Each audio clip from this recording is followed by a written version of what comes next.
jewelry, classic motorcycles, race cars, Bitcoin. These were the high-value assets former Olympic snowboarder turned drug kingpin Ryan Wedding used to wash a billion-dollar drug trafficking enterprise across 3 continents, according to U.S. and Canadian authorities. Add in a beautiful girlfriend, a high-end escort network, hitmen trained by ex-Italian special forces, and witnesses threatened or murdered, and the case reads like a made-for-TV script rather than a law enforcement affidavit. Oh wait, somebody's already gotten on that. For a Trump-era Justice Department facing withering scrutiny, including its handling of Epstein files, corruption scandals, and deepening accusations of the politicization of the judicial system across the DOJ, FBI, DHS, and even the use of the National Guard, the Ryan Wedding case gives the administration a glossy, camera-ready way to claim it's cracking down on the bad guys. Beneath the theatrics, those flashy assets are simply value transfer systems, portable, opaque stores of wealth that allow criminal networks to move funds across borders, settle accounts, and maintain the logistical spine of their operations. But in the global scale of illicit finance, Wedding's case is a rounding error, noise compared to the estimated $600 billion to $1.5 trillion in blood money quietly laundered through the United States each year. While the administration raises a $15 million bounty on Wedding and celebrates the optics, it's actually widening the underlying money laundering gateways, the structural loopholes enabling kleptocrats, cartels, terror financiers, and sanctioned oligarchs to use America as the world's premier laundromat. This is where my next guest comes in. Michel, investigative journalist and author of American Kleptocracy and Foreign Agents, has spent years mapping exactly how those systems work, who exploits them, and why the United States has become the beating heart of the global dirty money system. Blood Money Media.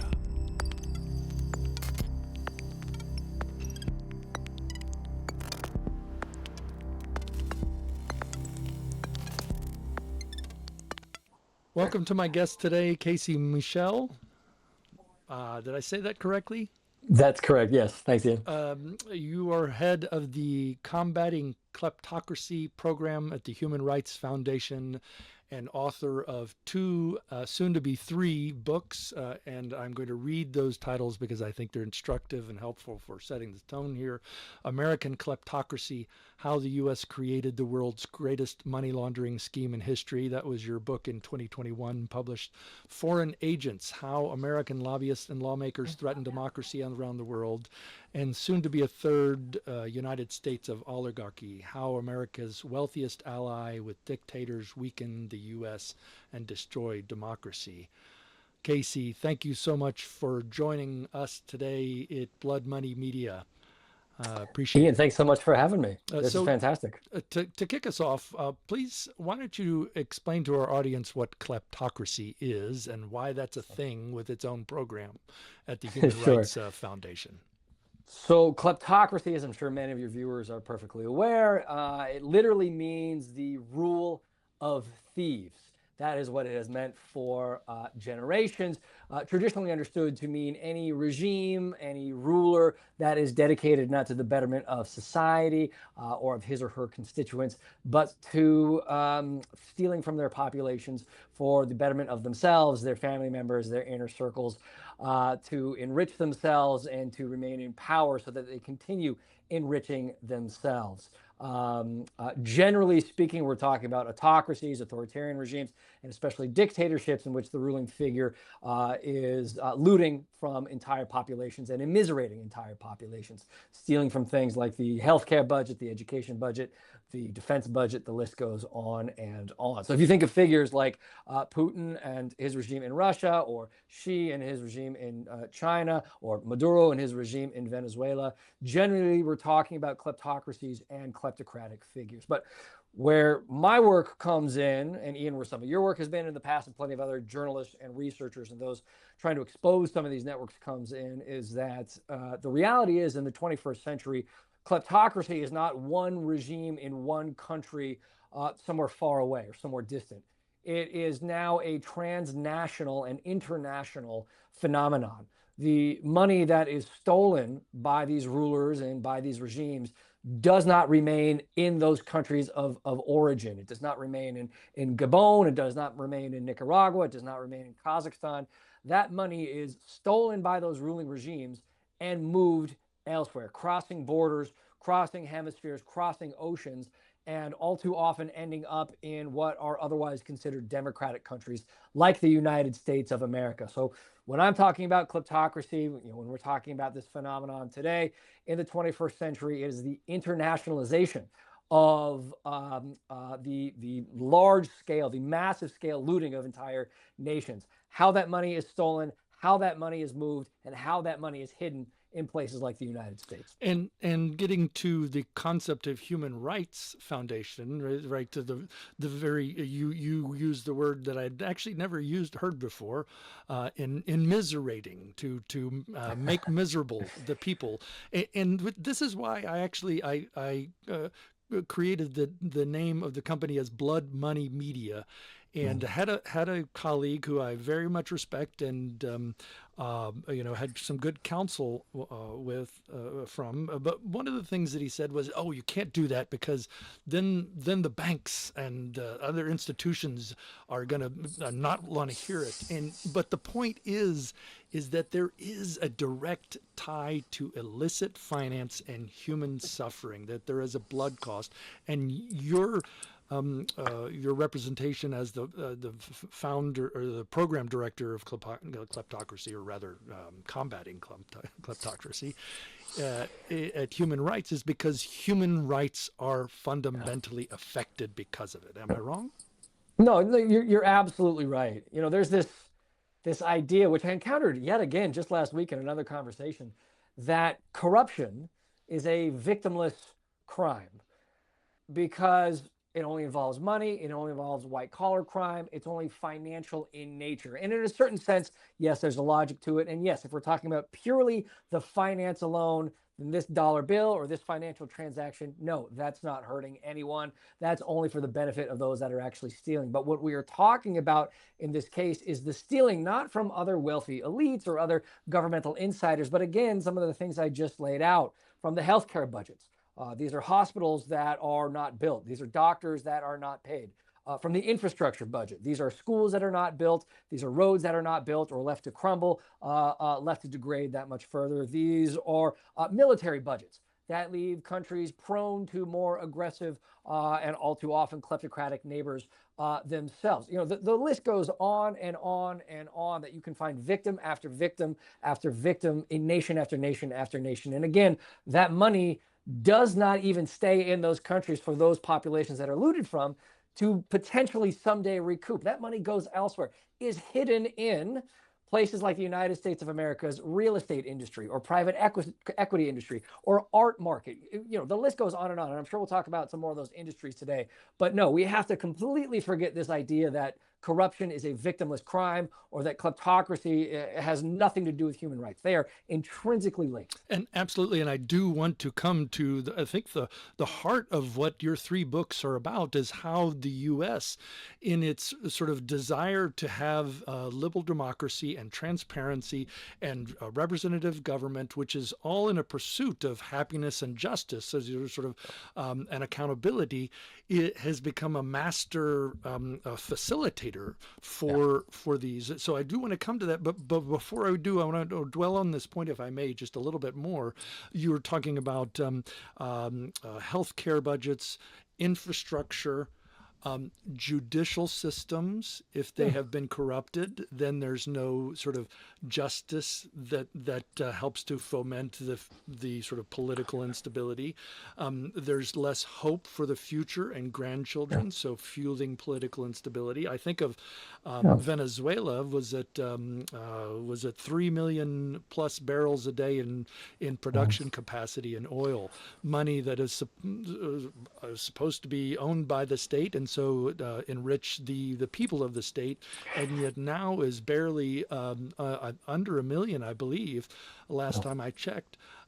And so much of that is because of exactly what you're talking about. And that's just one example. Yeah. No, I mean, to that point, Ian, I think that's an excellent point, because if you go back 25, 30 years before the rise of figures like Hugo Chavez and, of course, Nicolas Maduro, Venezuela was the economic crown jewel of greater Latin America itself until they saw the rise of this populist authoritarian Chavismo, which, again, to use the term I used a moment ago, immiserated an entire nation, not only setting off this massive migration crisis, but of course, completely bottoming out and collapsing the Venezuelan economy that it is going to take years, if not generations, to rebuild because of the kleptocratic nature of that regime. And you see that over and over again across the world, where you have the centralization of power through the control through corrupt governments of the institutions of money, of military, of narrative, so communications, news, etc.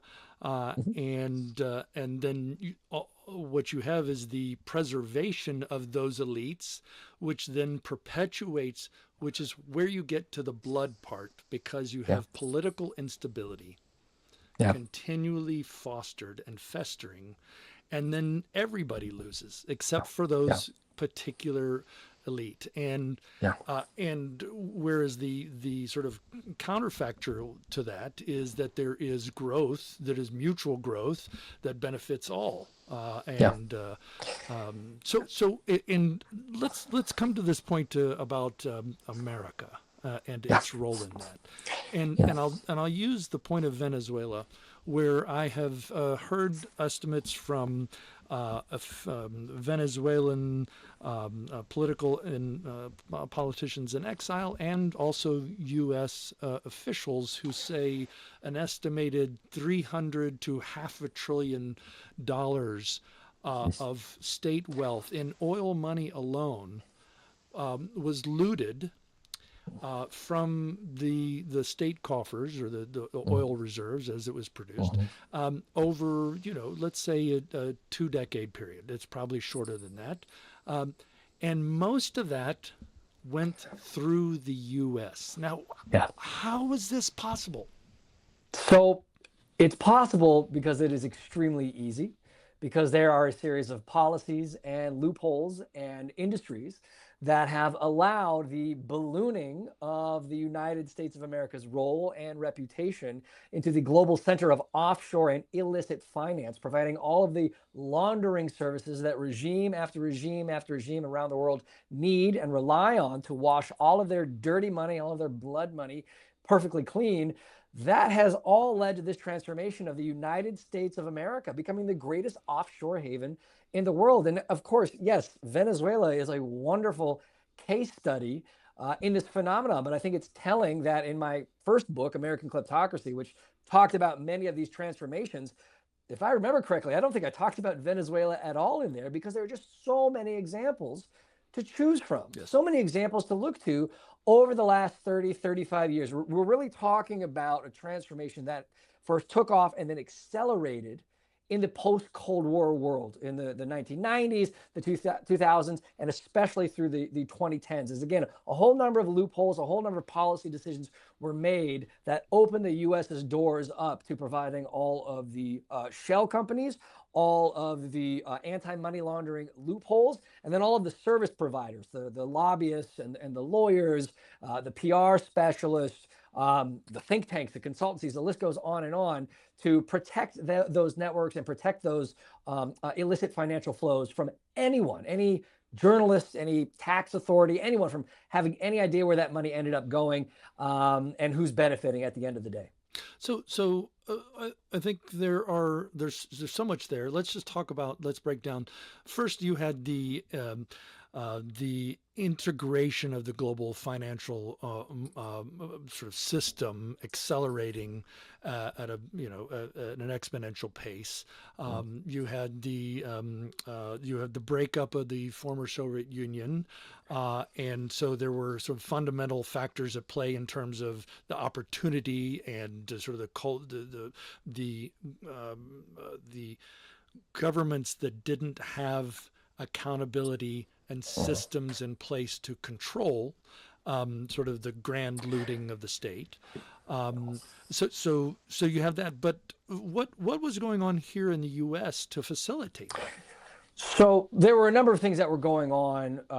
You're absolutely right, Ian, to mention the end of the Cold War and the breakup of the Soviet Union. You had globally a number of post-colonial, but especially in the post-communist space, these post-Soviet regimes that are really kind of coming into their own.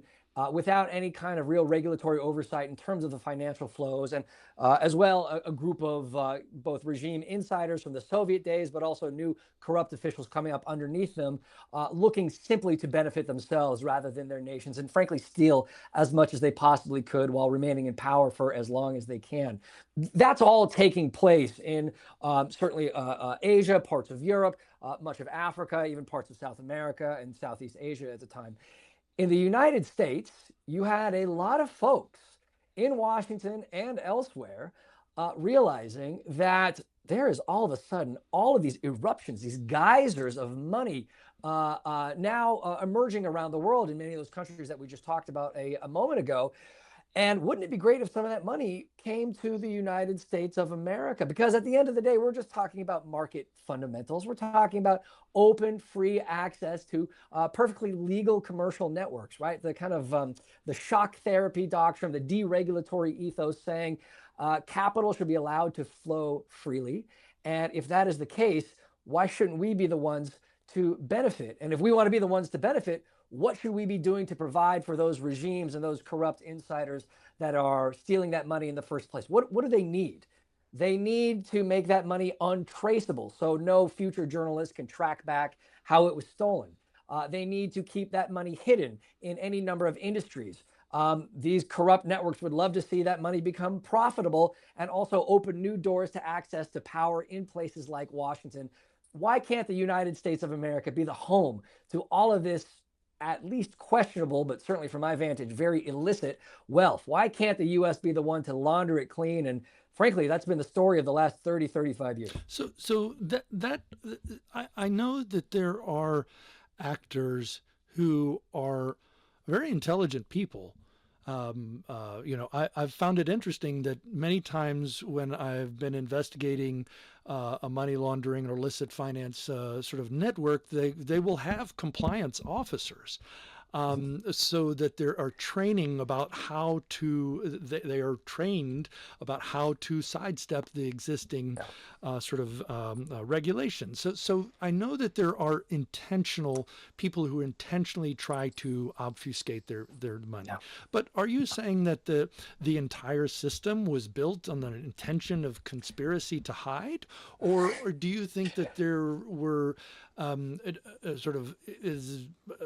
or do you think something else? No, I wouldn't say the whole system has been built on this kind of grand conspiracy. What I would say is that there emerged a series of incentive structures in the late 80s and the early 1990s, and certainly through to present day, that encouraged the inflows of this kind of illicit capital or questionable capital from around the world.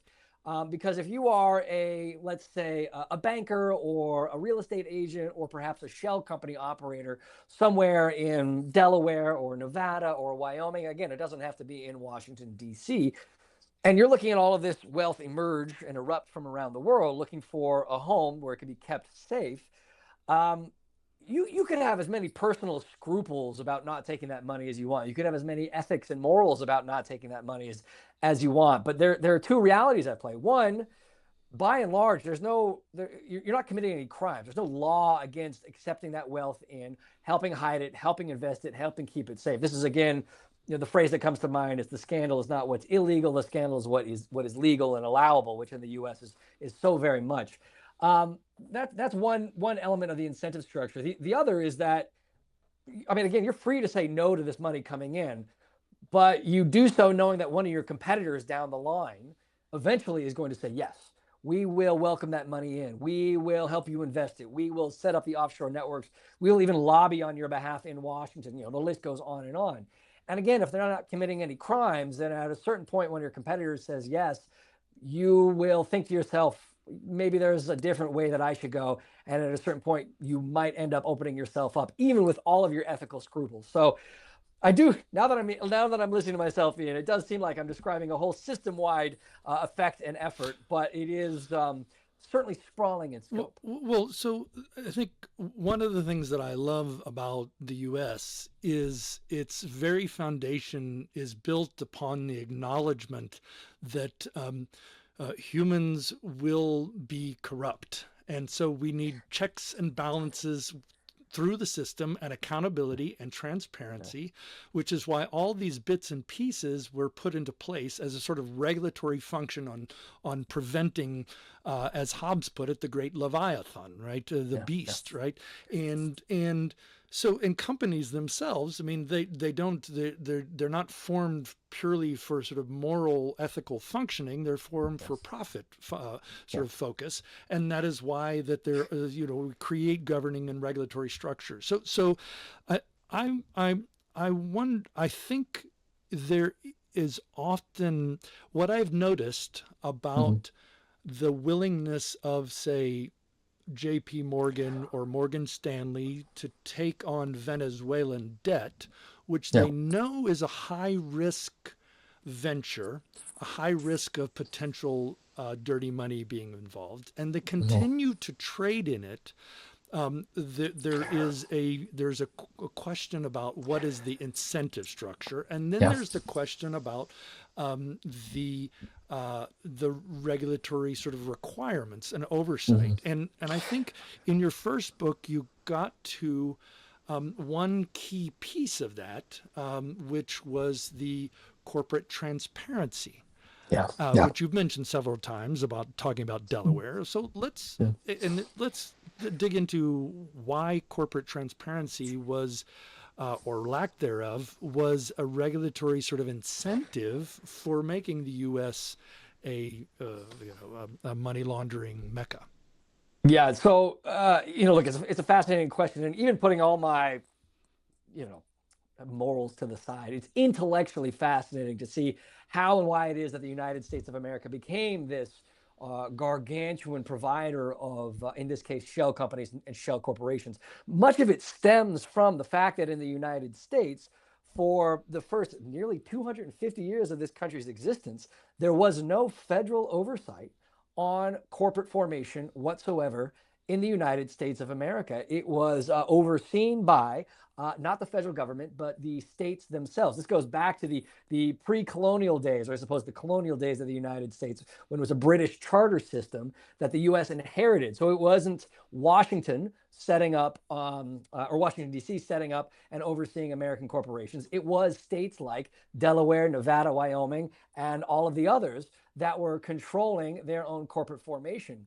And because they were able to do that, there was a competition of sorts that formed going back to the 19th century, really taking off in the late 19th and early 20th century, the kind of Gilded Age as we know it, when state after state realized they could attract significant American capital if they provided the kinds of protections and the kind of underlying sources of strength that these corporate heads and these corporate boards required. Again, these were American states servicing American corporations and other wealthy Americans, providing things like the fact that you could set up a corporation without even having to visit the state itself, or eventually only have to make a phone call, or eventually only have to send an email to set up any company you wanted, and it could be left perfectly anonymous.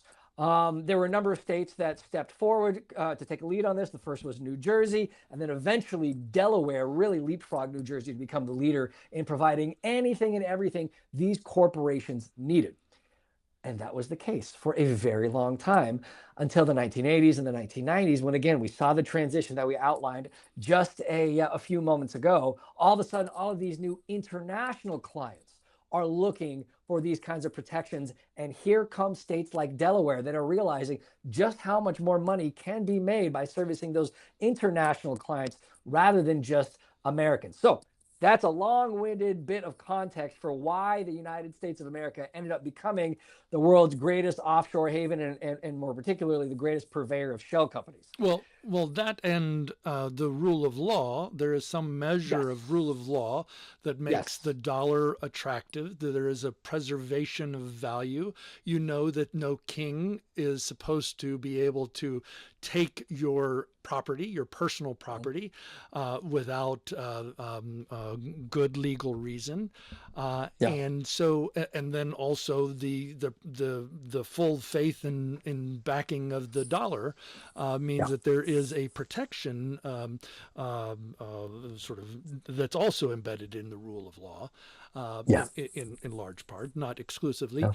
and so what I find fascinating is all these people who want to steal from the state, their own states globally, want to keep their money in a place that is has good rule of law. It is Yeah. incredibly sort of an oxymoronic to me. It In that sense. absolutely is. It absolutely is. They understand that rights of property, the lack of arbitrary jurisprudence or arbitrary rule in the United States, absolute advantages and reasons for why so much of that money ended up coming in. And I know, Ian, you asked a moment ago about the Corporate Transparency and Yes. the Corporate Transparency Act. The big development in this space was back in 2021 when the U.S. finally passed, in a bipartisan manner, legislation outlawing the anonymity part of anonymous shell companies. You could still form a shell company. You just had to identify who the actual owner, or what's called the beneficial owner, actually is. It was a great piece of legislation.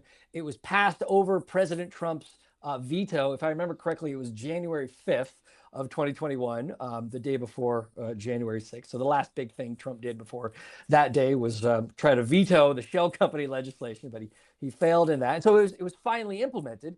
And for a few years, the U.S. had a law on its books that required people to say who they were when they're setting up an American shell company. Now, and maybe we'll talk more about this later in the conversation, more recently, President Trump, now back in the White House, said, we're just not going to enforce the law anymore. And oh, by the way, we're also going to destroy all of the information we've gotten because of it. So right now, we're kind of back to square one. Even though it's still on the books, it's just not being enforced. So I suspect it won't be enforced for some time more. And in fact, there was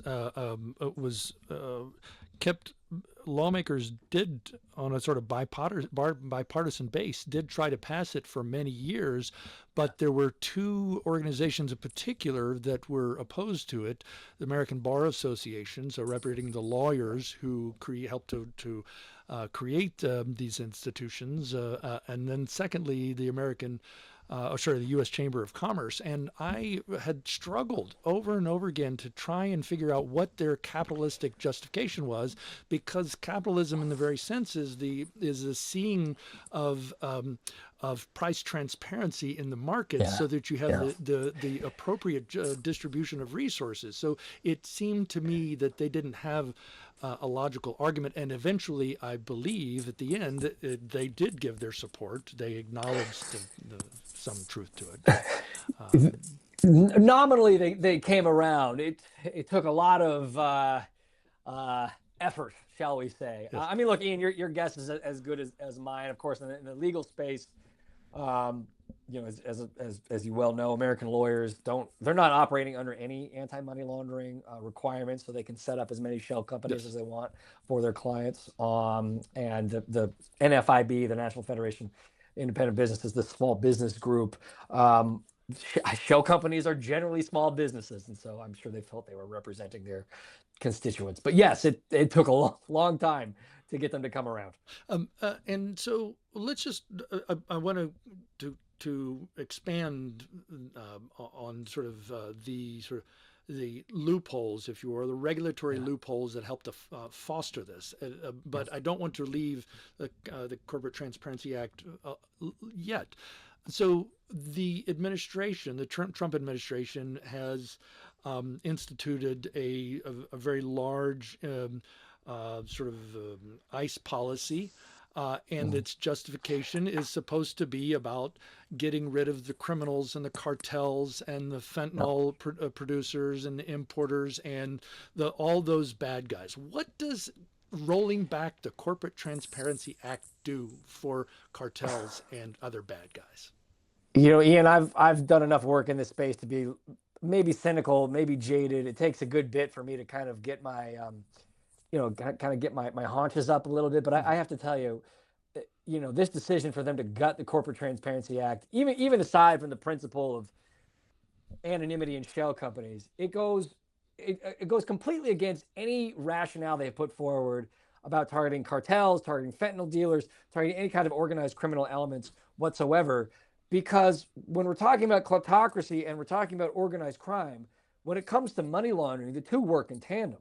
The two work in identical networks, setting up the shell companies, using the investments, hiding the money. There is no distance between them whatsoever. So if you are helping the kleptocrats, you are ipso facto helping the drug dealers, helping the fentanyl dealers, helping the cartel heads. Again, it is completely undercutting any kind of rhetoric you have about fighting the bad guys, fighting the drug dealers that are targeting Americans. And I'm getting a little hot under the collar just talking about it.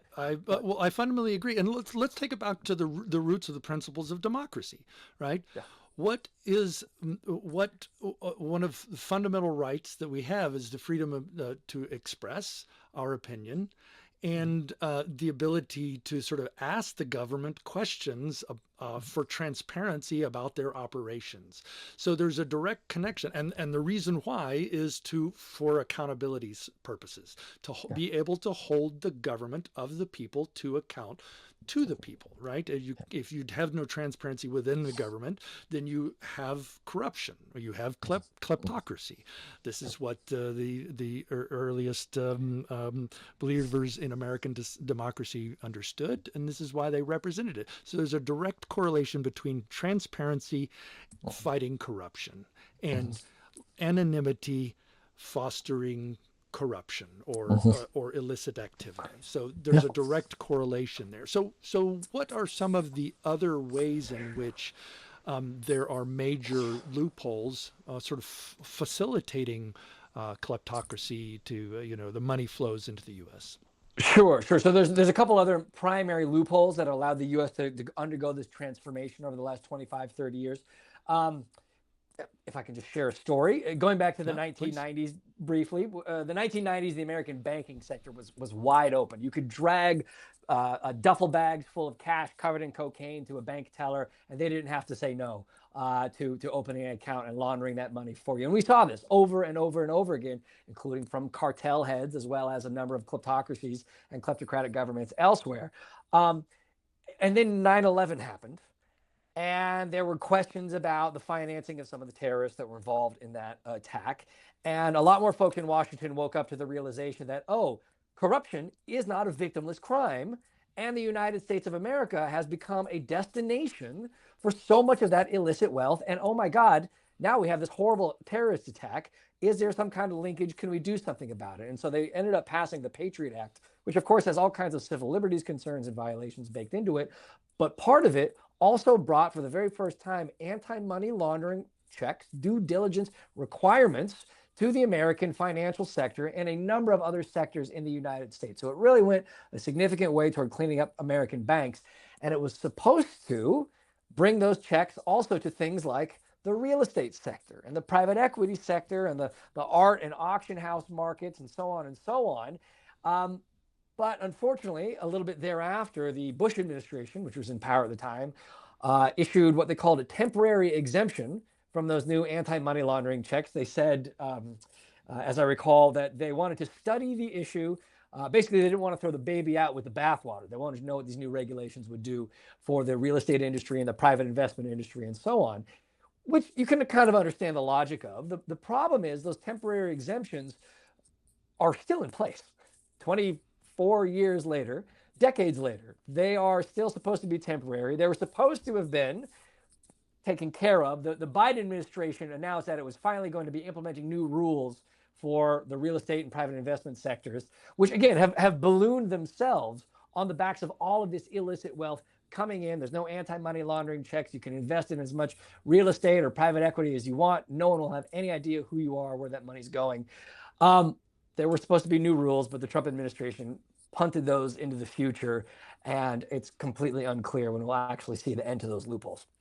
So at the heart of all of these, including the Corporate Transparency Act and the real estate reporting, and if we're going to talk about sort of trusts and advisories, financial advisories, is about knowing your customer Mhm. and taking responsibility that you know and can trust and verify that the money that you are dealing with is not illicit from ill-gotten gains, Yeah. and taking responsibility for that. And Yeah. that's why knowing who the beneficial owners are, if you are able to, or if the reporting of it prevents sort of a terrorist from owning and running, multi benefiting from the capitalist and free market society in the U.S. Uh, Yeah. or a kleptocrat, or a cartel Yes. leader, and real estate, as we know, is not a small sector. Financial advisories, in terms of money flows that we're talking about.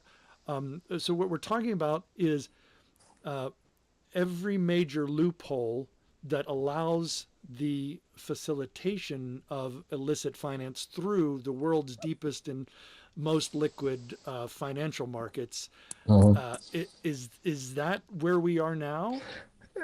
Absolutely. Yes. I mean, the real estate industry exploded. The American real estate industry exploded in the 2000s, especially in the 2010s, now a multi-trillion-dollar industry. And America remains the source of the largest capital markets in the entire world. Those are venture capital, private equity, hedge funds, any form of private investment fund in the U.S. Represents a part of the biggest capital market anywhere in the entire world. And right now, it's impossible to say just how much of that is illicit or ill-gotten or dirty money originally, because we don't have that transparency, because We there are don't no know. anti-money laundering checks. We just don't know. But I will tell you, I don't think I'm necessarily surprised that the explosion in total worth of all of those industries just so happened to parallel the same time that there were no anti-money laundering checks, that those loopholes were and still are in place. I don't see a coincidence there. So let's talk about why this should matter to anyone in the U.S., any citizen. Why should any citizen care about this, and why should lawmakers care about this? Is this short-term thinking? No, it's not. Well, it's short-term thinking in terms of those who are profiting. Absolutely, it is.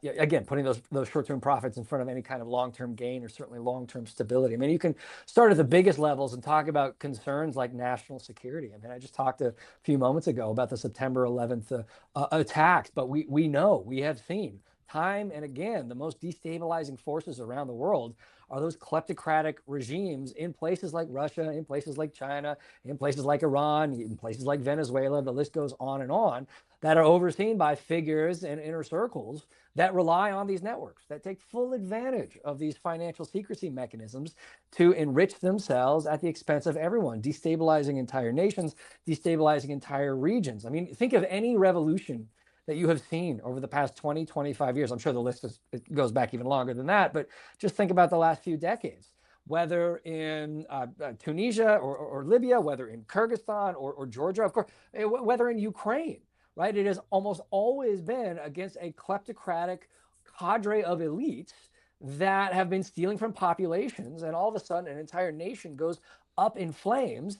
I mean, and we still see it play out. It was just a few months ago that Bashar al-Assad was run out of town in Syria, and who knows what that is going to turn into. I mean, so we're talking about everything from national security concerns to, on the ground, actual local economies and the stability of local economies and the feasibility of local economies, and not just the American economy itself and how these networks have distorted these things. But one of the case studies that I wrote about in the first book, I read about a few different individuals, some of these kind of traditional ridiculous figures that love their private jets and love their fast cars and all that stuff. But there was one other network that I wrote about, a Ukrainian oligarch who's since been jailed, who stole billions of dollars and nearly imploded the Ukrainian economy. And he didn't take his money to, Manhattan or Malibu Kolomoisky? or Kolomoisky. Yes, Igor Kolomoisky. Any of these kind of, flashier traditional destinations that we think of. But he went to Cleveland, Ohio, and he went to small towns in West Virginia and Kentucky and Illinois and bought up these local economic engines, all as a means to launder and hide his wealth. He didn't do anything with them. All these jobs he said were going to come never went anywhere. And these economic crown jewels, steel mills, manufacturing plants, They just imploded. They basically rotted, devastating local economies. And this is just one figure from one country that we know about. The only reason we know about it is because Ukrainian investigators realized what he was doing and alerted American authorities. And again, the guy was using shell companies and international financial destinations, all of it to hide his money right here in the United States. So you have the biggest national security, you have local economies, and of course, everything in between. There's also the feedback loop, I think, from the loss of trade from a potential valuable trade partner. If I think about the amount of global wealth that is within the G7 and the industrialized economies, it's concentrated, right? Yeah. And that is in part because there's healthy trade. Yeah. The more healthy trade that there is under a rule-based system, if you have healthy economies growing, then there's sort of a reciprocal feedback loop. Yeah. It, am I wrong about that, or am I sort of is there some other sort of angle to take there? Well, no, look, this goes back to what we were talking about earlier in the conversation, this prioritization of short-term gain over long-term strategy and certainly over long-term health. Because what we're talking about at the end of the day is the United States of America fostering the kind of kleptocratic networks and regimes that, again, immiserate populations, destabilize nations, destabilize regions, and of course, destabilize trade flows as well, which end up with all of us that much worse off. So even though we have the betterment or the enrichment of a certain set of elites in certain countries, and maybe a small subset of industrial actors in the United States, macroeconomically, globally, we are all worse off for it, and certainly are worse off for it here in the United States of America. These systems cannot last. These political systems, these loopholes, these economic systems, they simply cannot last. They do have an end date, and I do think it's perhaps unsurprising that we're starting to see the degradation not only of the American economy writ large, but American democracy more particularly, as I would argue, in direct result of many of these networks that have been allowed to flourish for as long as they have. That is a powerful statement that you made. So with erosion of U.S. democracy. And democracy writ large, but let's just focus on U.S. democracy erosion because of these networks. Now, what do you mean by that? Let's be more specific. Well, look, you can look at particular figures such as Donald Trump, one of the, if not the first global leader to emerge from as you could describe, maybe as I've written in the past, a pro-kleptocracy services industry. That is the luxury real estate industry. The number of illicit financial or kleptocratic networks linked to Donald Trump, the Trump Organization, Trump Apartments, Trump Investments, most recently Trump Crypto Services. The list is effectively endless. It goes on and on and on, bouncing from Russia and Kazakhstan to Gabon and DRC to even places like Venezuela itself. All of which, or much of which, has gone to the enrichment of Donald Trump himself and his family member. And I know we only have a few minutes, so I don't need to go into all the details of the role that Donald Trump and his family and his inner circle have played in degrading American democracy. But suffice it to say that there is a clear linkage between his rise in one of these pro-kleptocratic services industries, the loopholes that he relied on, the lack of kind of prosecutorial oversight that he was met with before his rise to the presidency, has led directly to his role and his responsibility in the degradation of American democracy. But I would say it goes beyond Trump, even though he's the most particular figure in that, because you have the rise of these constituents' interests, these entrenched interests in the corporate formation sector, in the financial services sector, in the real estate sector, that again are lobbying on behalf of all of these loopholes to remain, for no prosecutions to actually come down, so that these networks can continue flourishing, can continue profiting, and of course can continue destabilizing countries around the world that have knock-on effects in the United States of America. So I do want to come back to this point about prosecutions, because this has been let me come. I'll put a pin in that, and but before I do, so you mentioned Trump, and you talk about the erosion of democracy, and you talk about in your second book, foreign agents, how American lobbyists and lawmakers threaten democracy around the world. The interesting sort of intersection that I've recently reported on is Turkey and Halk Bank.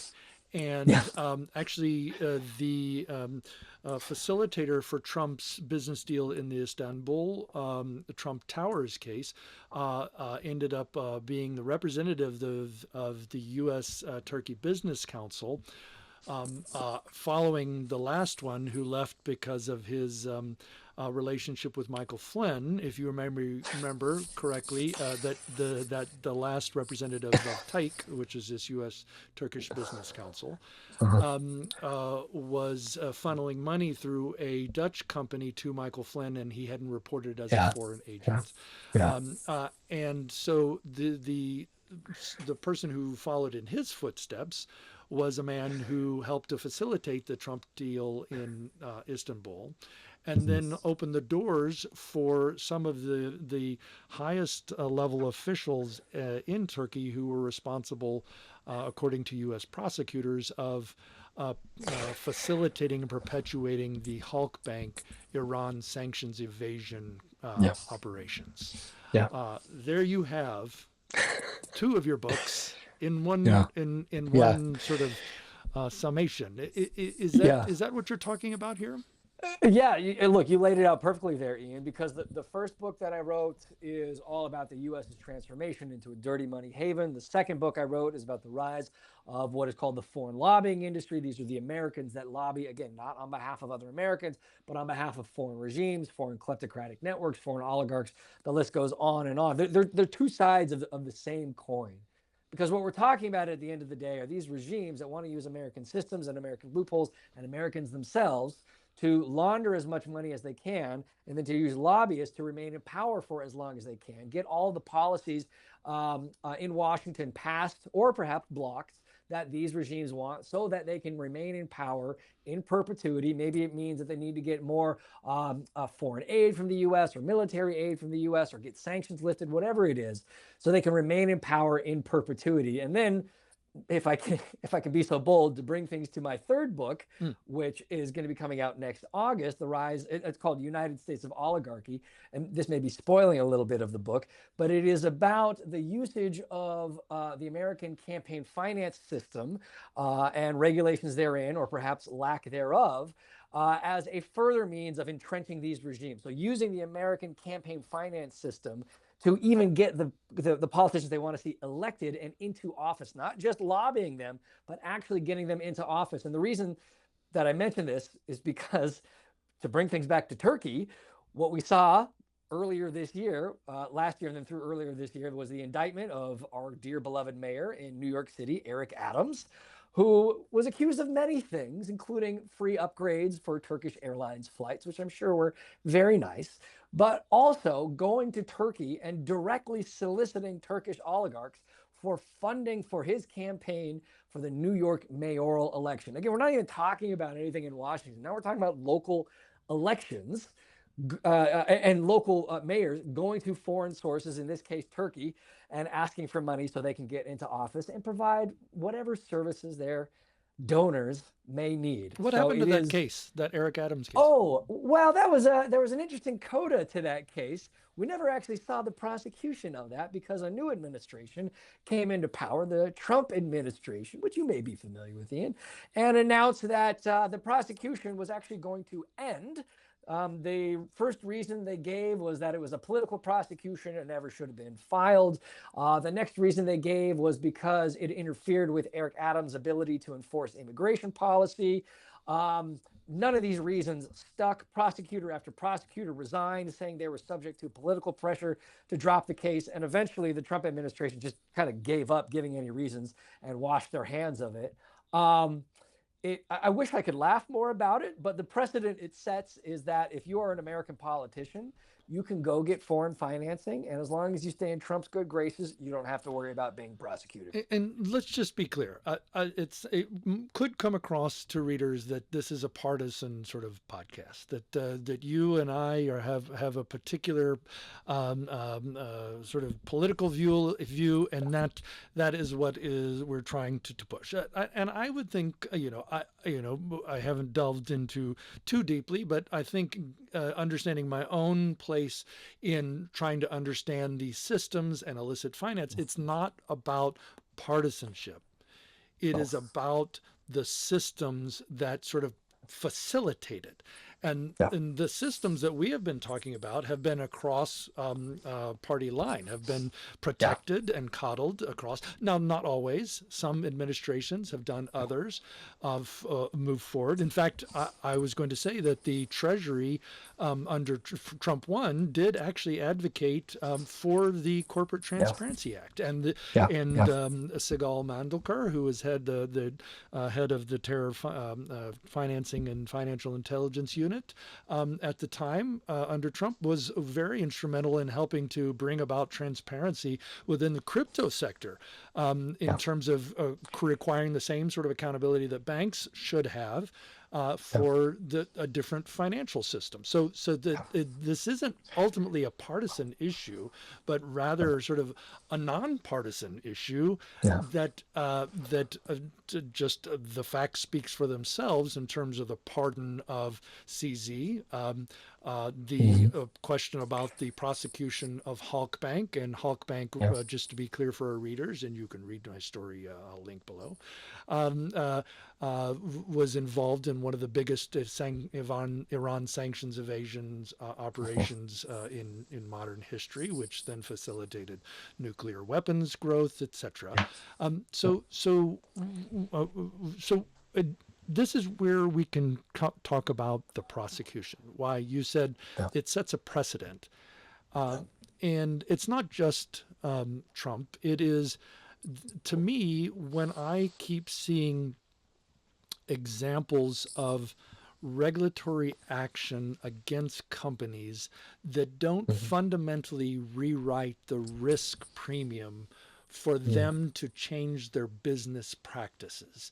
That's on the corporate level. And then that because corporations are run by humans, there being a human responsibility, taking responsibility for deep sort of consequential actions, consequential for blood money, right? The erosion of, whether it's a longer erosion of democracy, or whether it's just straight, blood money, blood diamonds, terror financing, or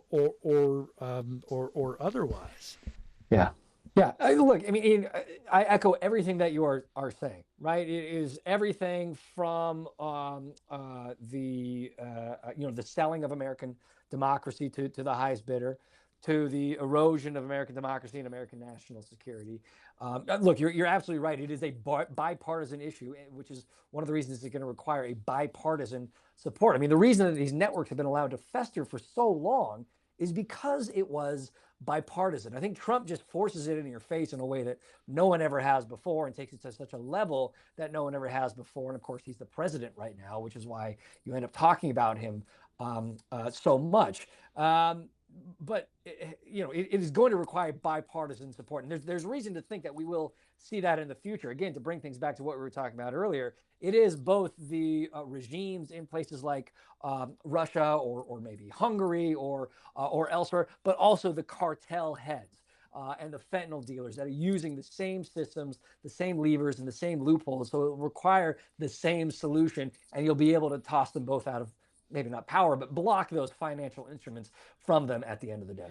And just let's wrap this up. So there's accountability in terms of holding people to account under the law for egregious examples, which we mean to say criminal prosecution and major fines, correct? Yeah. And Yeah. and then there's also, if we were going to sum up the solution, it is a type of transparency. Transparency Yes. within the corporate market, the trusts, the financial advisories, legal. Is Yeah. or do you have a different? Is there something? No, look, again, and one of the themes in my book is that none of these necessarily have to be banned. You can still set up a company. You can still set up a trust. You can still hire lobbyists. But you do need transparency. That is the name of the game. It has to be transparent. People need to be able to track and trace. And not everyone necessarily, but at least those in government, those officials who are tasked with investigating these networks need to be able to follow the money to be able to identify where it went, where it came from, where it ended up, and what can actually be done about it. Because, of course, you can also have all the rules on the books that you want. If they're not enforced and they're not prosecuted, then they are hardly worth the paper that they are written on. So, yes, you need all of that. Casey, this has been a conversation that I could keep going on. Yes. But I'm cognizant of your time and our audience members' patience with us. I would love to chat more again about this at the right time, whenever Yeah. it's good, and look forward to reading your third book. Thank you so much for joining us.